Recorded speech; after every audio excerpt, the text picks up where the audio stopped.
ओम शांति, ओम शांति, ओम शांति। आज बाबा कहता धैर्यता, विश्वास और सहनशीलता, ये तीनों जिसके पास है वो सदा सफलता मूर्त है, सदा सफलता पाएगा, क्योंकि उसके अंदर धैर्यता है कोई भी काम करने के लिए, विश्वास है अपने परम पिता पर कि वो ज़रूर पूरा करेगा, और सहनशील है, हर बात को सहन कर लेता है। सहनशील उसकी चरित्र में ही सहन करना बसा हुआ है, इसलिए सहनशीलता है, तो इसलिए उसका सफलता निश्चित हुआ पड़ा है। तो इसलिए बाबा कहता है ये तीनों चीज़ धारण कर लेना हम लोगों को। बच्चे, बाबा कहते बच्चे आप तो मेरे सबसे प्यारे मीठे बच्चे हो। कितना प्यार से बोलता है हम लोगों को कि कितना मीठा और कितना प्यारा बच्चा हम लोग हैं, कि बाबा की नज़र हम लोगों पर पड़ी है। तो बाबा कहता है मीठे बच्चे अब बाप समान बन जाओ। पहले क्या बोला? मीठे प्यारे बच्चे। जान रहा है कि हम लोग कड़वे खट्टे तीखे सब हैं, लेकिन पहले क्या बोला? मीठे लाडले बच्चे। और उसके बाद फिर बोला कि बच्चे बाप समान बन जाओ। दिल अर्थात आत्मा तभी कहते हैं किसी का दिल मत दुखाओ, यानी आत्मा को मत दिखाओ। हमेशा इस चीज़ से परहेज करना है, किसी को दुख देने से हमेशा परहेज करें। हमारा शब्द, हमारे संकल्प किसी के प्रति गलत ना हो। इसी पे तो रोज़ रोज़ बाबा टेंशन दिलवाता है कि बच्चे तुम्हारा एक एक संकल्प बहुत कीमती है, इसलिए पावरफुल हो। बच्चे यही अभ्यास बार बार करो कि मैं लाइट हाउस हूँ, और मेरी कौन सी चीज़ का लाइट हाउस हूँ? पवित्रता का, शांति का, सुख का लाइट हाउस हूँ, जो चारों तरफ फैल रहा है। और अभी कितना सुंदर महसूस हुआ कि पूरा विश्व में, सोचिए कि जब ब्रह्मा बाबा के समय में कितना विरोध हो रहा था, कितने थोड़े बच्चे थे जिसके लिए बाबा कहता था बच्चे तुम तो विश्व कल्याणकारी बच्चे हो। और आज पूरे विश्व में ब्रह्मा कुमारियाँ छा गई हैं, पूरे विश्व में चारों तरफ, हर परिवार में आपको एक दो जरूर मिलेगी ब्रह्मा कुमारी। बाप का चमत्कार नहीं तो और क्या है? ऐसे तो और सब संस्था भी है, लेकिन उसमें सब कोई नहीं जुड़ा हुआ है। लेकिन आप ब्रह्मा कुमारी में देखेंगे पूरा विश्व में हर परिवार में कोई ना कोई जरूर है, कोई ना कोई जुड़ा हुआ है। तो बाबा कहता देखो बच्चे, बाप की कमाई कहाँ थे और कहाँ आ गए हो। तो बच्चे यही अभ्यास अभी भी करते रहो। अभी भी एक एक आत्मा तक संदेश अभी नहीं पहुँचा है। तुम्हें इतना लाइट हाउस माइट हाउस बनना है कि हर जगह तुम्हारी लाइट पहुँचती चली जाए। सूर्य उगते हुए देखने से बहुत अच्छा लगता है। सूर्य जब उगता है तो सूरज उगा नहीं है, अंदर ही है बादलों के अंदर, लेकिन उसका लाइट पहले निकल जाता है, उसका लाइट पहले से फैलने लग जाता है। उसके बाद सूर्य लालिमा लेकर निकलता है, एकदम लाल, और लेकिन धूप उतना नहीं रहता, लाल दिखता है, लेकिन जैसे जैसे उसका वाइटनेस बढ़ता है धूप बड़ा होता है, धूप कड़ा होने लग जाता है और लालिमा छुपने लगता है। तो हम लोगों का भी वही चीज़ होगा। पहले अभी हम लोगों को आत्मा समझना है, लाइट हाउस बनना है, फरिश्ता का रूप। उसके बाद फिर लास्ट में फिर डूबता है तो कैसा होता है? फिर लाल हो जाता है। उगता है तो लाल और डूबता है तो लाल, बीच वाला स्थिति वाइट होता है। तो हम लोगों का भी तो वही स्थिति ना, शुरू में परम धाम का स्थिति महसूस करने के लिए मुक्ति चाहते हैं हम लोग। उसके बाद जैसे जैसे अपने अंदर सब कुछ भरपूर अनुभव करते तो फरिश्ता बन जाते हैं, और जब डूबने लगेंगे तो फिर क्या बन जाएंगे? वही लाल रंग का प्रकाश में जाना है, परम धाम जाना है। तो बच्चे बस यही अभ्यास बार बार करो। मैं आत्मा हूँ, मैं फरिश्ता बच्चा हूँ बाबा का भी, और पूरे विश्व का कल्याण करना है। फिर मुझे वही चमकता हुआ सितारा बन के ही जाना है, यहाँ का कुछ भी नहीं ले आना, लाइट का शरीर भी हम नहीं ले जाएंगे। इसीलिए बाबा बार बार अटेंशन दिलवाता बच्चे अपने ऊपर ध्यान दो। जीवन में हर दुख चिंता तनाव को मिटाना है तो सदा याद रखो संसार की हर वस्तु व्यक्ति वैभव प्रयोग के लिए है, ना कि उसके प्रभाव में आने के लिए। प्रयोग के लिए है, आप प्रयोग करें, उसको एंजॉय करें, लेकिन उसके प्रभाव में ना आ जाए कि इसके बिना हम रह ही नहीं सकते। आज इंसान क्यों गुलाम? आज एक बहुत सुंदर कहानी सुन रहे थे कि सिकंदर जो था पूरे विश्व पे राज्य कर रहा था, थोड़ा सा बाकी था, लेकिन उसका जो गुरु था वो बोला ना कि भारत जा रहे हो, किसी संत को लेकर ही आना।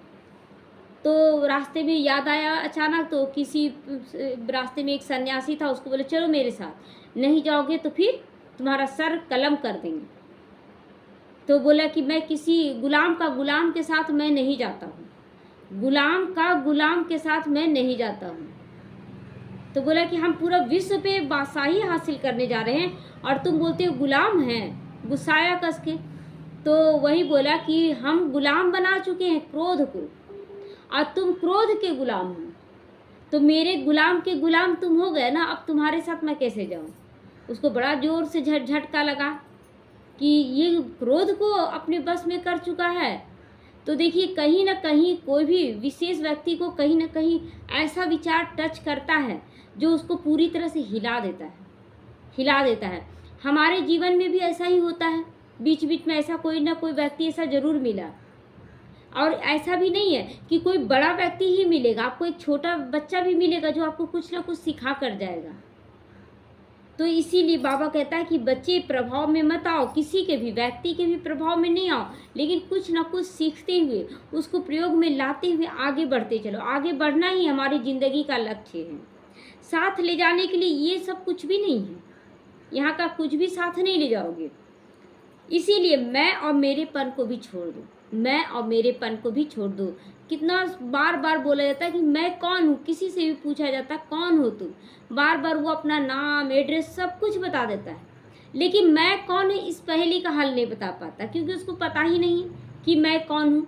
और वास्तव में कभी कभी महसूस होता है कि हाथ मेरा नहीं है, पहले से ही लगता था कि हाथ मेरा मेरा हाथ है लेकिन मेरा नहीं है, मतलब मेरा अलग चीज़ है और मैं अलग चीज़ हूँ। आखिर है कौन हम, ये पहचान में नहीं आ रहा था। लेकिन बाबा कितना क्लियर बता दिया, कहाँ रहते हैं, क्या करते हैं, सारा कुछ हम लोगों को क्लियर बता दिया।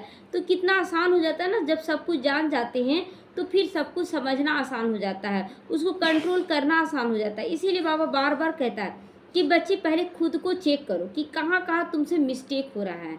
अगर मिस्टेक ठीक करते हो तो फिर हमेशा तुम पावरफुल बनकर रहते हो। अपनी गलतियों को अगर घड़ी घड़ी ठीक कर लेते हैं तो हम पावरफुल बनते चले जाएंगे। तो बहुत शुक्रिया करें अगर कोई हमारी गलती दिखाता है तो, बहुत शुक्रिया, क्योंकि गलती दिखा के ही तो हम लोगों को पता चलेगा यहाँ दाग है, ये अच्छा नहीं लग रहा है, बाल अच्छा नहीं लग रहा है, ये ड्रेस अच्छा नहीं लग रहा है, दूसरे को समझ में आता है। अगर हम अपनी जिद में नहीं, हम अच्छे से पहने, हम अच्छे से तैयार हुए, हो सकता है कुछ गलत लग रहा हो। तो इसीलिए देखिए, और ये भी नहीं कि एकदम गुलाम ही बन जाए कि सामने वाला बोल दिया तो एकदम खराब ही है। तो खुद को भी चेक करते रहें कि क्या सही है क्या गलत है, लेकिन बहस नहीं लगाएं कि नहीं आप गलत हैं। ऐसा बोल देते हैं ना लोग कि हम गलत नहीं आप ही गलत हैं, तो वास्तव में ये उसके अंदर का जो है कमी कमजोरी वो बोलता है। इसलिए हमें स्वीकार करना चाहिए हमेशा कि हमें क्या करना चाहिए। कुछ परिस्थितियां हमारा मन इसलिए दुखी कर देती है जब हम एहसानों को अनदेखा करने के वालों के साथ हम भी बुरा व्यवहार करने की सोचते हैं। जैसे कोई कर्ज दिया और उसके बाद जब वो मांगने लगा तो कहाँ से देंगे हम, मेरे पास है ही नहीं, तो अभी कड़वा बोल के निकल जाते हैं। तो एहसान करने वालों के साथ हम कैसा व्यवहार करते, एकदम गलत। इसीलिए बहुत लोग देखते हैं उधार लेते हैं ना किसी दुकान से, तो देखिएगा साइड नहीं, इधर से नहीं जाएंगे, डर, वो खुद ही डरता है कि हम इधर से जाएंगे ना तो कहीं टोक न दे। कैसा है इंसान। कल एक जगह गए दुकान में तो कुछ कट पीस बचा हुआ था कपड़ा, तो बोले ना कि इसका इतना ही दाम दे दीजिए। जो स्टाफ थी उसको बोले इतना ही में, तो बोले काम कीजिए ना आप यही दे दीजिए, पैसा आप हमको दे दीजिए और ले जाइए आप। बोले कि ये पैसा आप रख लीजिएगा ना। तो उसको झटका लगा कि क्यों। आखिर देखिए, अगर हम लेंगे कपड़ा ठीक है, उसको तो दे देते पैसा जो था, लेकिन फिर भी हमको भी छुपा के लाना पड़ता दुकानदार से कि हम नहीं लिए हैं। तो देखिए जगह जगह पर ईमानदारी है ही नहीं आज के डेट में, और इसी कारण लोग एक दूसरे पे विश्वास करना छोड़ दिए हैं, किसी पे विश्वास नहीं करते हैं। लेकिन जबकि जो धोखेबाजी से कमाया जाता धन ना, वो कभी सुख नहीं देता है। आप दाल रोटी खाएं लेकिन ईमानदारी से खाएं। तो फिर बोले नहीं आपको कैसे दे सकते हैं, क्या उनको बता दीजिएगा आप। तो चुप हो गए, अच्छा ठीक है आपको जो लेना लीजिए। तो लेकिन सब लोग तो ऐसे नहीं करेंगे, अरे हमको तो मिल रहा ना, हम ले लो ना। लेकिन वास्तव में ना बहुत बड़ा कर्ज आप दे दिए उसका दाम उसको, लेकिन जो सही मालिक था उसको नहीं दिए, तो उसका कर्ज पूरा चढ़ गया आपके ऊपर। आप उसको दिए, बिना मतलब के दिए, केवल थोड़ा सा फ़ायदा सोच कर दिए। वो तो मालिक ही नहीं है दुकान का, वो तो स्टाफ है, वो तो अपना फ़ायदा लिया। तो इस तरह से आपका कर्ज चढ़ जाता है। इसलिए ऐसा कोई भी कर्म नहीं करना है। जगह जगह बाबा ये सब से बहुत कुछ सिखा रहा है कि हम लोगों को सोचते हैं ना कि कोई देखा नहीं, हम तो कुछ गलत कर लिए, कोई ऐसा भी करते, कोई तो देख नहीं रहा ना। और वास्तव में सबसे पहले तो हम खुद ही देख रहे हैं अपने आप को। गवाह ऐसा है कि जब फरिश्ता हम लोग ऊपर जाएंगे, जब हम लोग ऊपर जाएंगे जब ऊपर जाएंगे तो धर्मराज जब हमसे पूछताछ करेगा ना कि तुम क्या क्या करके आए हो, तो फरिश्तों में झूठ बोलने का संस्कार नहीं होता है। झूठ बोलने का संस्कार शरीर में होता है। देखिए कितना सुंदर बना हुआ है। पहले आत्मा, यहाँ आत्मा है, उसके बाद लाइट का शरीर, उसके बाद बाहरी शरीर है स्थूल शरीर। तो बाहरी शरीर जो है उसमें अंधेरा और प्रकाश दोनों हैं।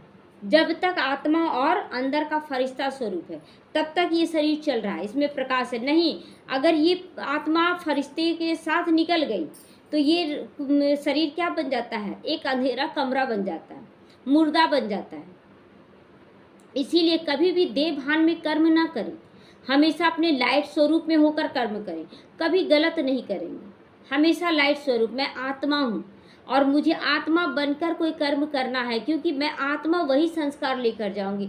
ऊपर में जब धर्मराज पूछेगा ना तो ये शरीर भान तो रहेगा नहीं, ऊपर में फरिश्ते का ड्रेस रहेगा, लाइट का शरीर रहेगा। तो जो जो पूछेगा ना हम खुद ही अपना सारा सच कबूल करेंगे। हाँ हम ऐसे सोचे थे, हाँ हम ऐसे किए थे।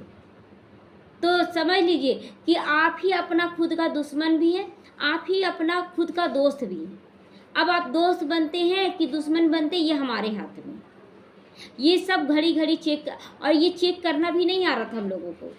ये तो परमात्मा का ज्ञान है ना जो हम लोगों को जागृत किया कि देखो बच्चे ये कितना बड़ा पाप तुम कर रहे थे। लेकिन रोज रोज रोज रोज ज्ञान सुनने से क्या हो रहा है? यहाँ साफ होता जा रहा। सोचते नहीं है कि नहीं हम यहाँ आ रहे हैं लेकिन कोई धारणा नहीं करेंगे, कुछ भी नहीं करेंगे। लेकिन बाबा इतना ज्ञान से धोते जा रहा ना कि कुछ ना कुछ अच्छा कर ही रहे हैं हम लोग, अच्छा सोच ही रहे हैं कि नहीं हमको अच्छा करना है, अच्छा सोचना है, क्योंकि ज्ञान से हमें धो रहा है बाबा रोज रोज। तो इसलिए बाबा कहता है अगर हम वह यह सोचे कि भले ही किसी व्यक्ति ने हमारे साथ अच्छा व्यवहार किया या ना किया, लेकिन मुझे अच्छा करना है, तब हमारे साथ अच्छा होना शुरू हो जाता है। नहीं उसने अच्छा किया नहीं, हम भी उसके साथ ऐसा ही कर देंगे। यही लोगों का चल रहा है, वो ऐसा किया हम भी उसके साथ ऐसा ही करेंगे। लेकिन उसका अपना भाग्य बना, हम अपना भाग्य लिख दे रहे हैं। तो इसीलिए बाबा रोज रोज बोलता है बच्चे ना दुख दो ना दुख लो, सुख दो सुख लो। अगर सुख देते हो तो सुख लेने का भी अधिकार हम रख लेते हैं। तो इसीलिए बाबा रोज रोज ज्ञान इसी चीज़ का देता है ना कि बच्चे अपने ऊपर अटेंशन रखो, अपने ऊपर सोच विचार कर चलाओ कि हमें क्या करना है। जब संपूर्ण संसार बुराई से दूर हो जाएगा